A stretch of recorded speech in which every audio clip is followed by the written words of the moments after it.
hammer, right? Do we morph into each other, or you can do this with software, you know?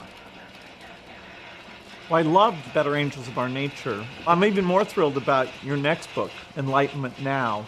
I was inspired to write it after I finished Better Angels of Our Nature, which had all of these graphs showing measures of violence and decline. And people started to write to me from disciplines that I was only dimly aware of, saying, it's actually much better than you even mentioned.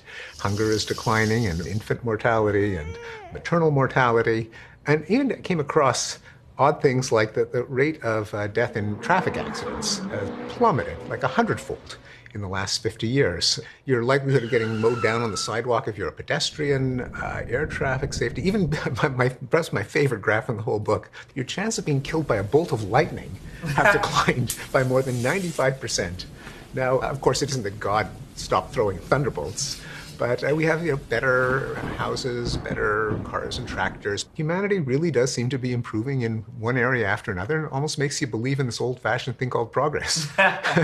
Yeah, I'd say the most stunning thing to me ever is this disconnect between the actual improvement and people's mental view that maybe the past was better, maybe the future's going to be worse.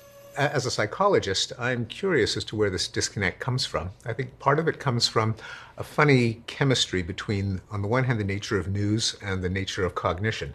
Namely, news is about stuff that happens, not about stuff that doesn't happen. So there's never a Thursday in March in which you say hunger has plummeted or diseases have been decimated. Whereas things that go wrong all at once. You know, I'd love to have people have this positive message and see where it really does hint at how we can do even better going forward. I couldn't agree more. Ideas matter. The universe kind of doesn't care about us. We've got, the law of entropy, things fall apart. We've got evolution, we've got bugs who are constantly trying to kill us. So the odds are really stacked against us. But if we try to understand how the world works and make people better off, bit by bit we can succeed. I mean, that's a different view of progress. It tends not to be popular among 21st century intellectuals.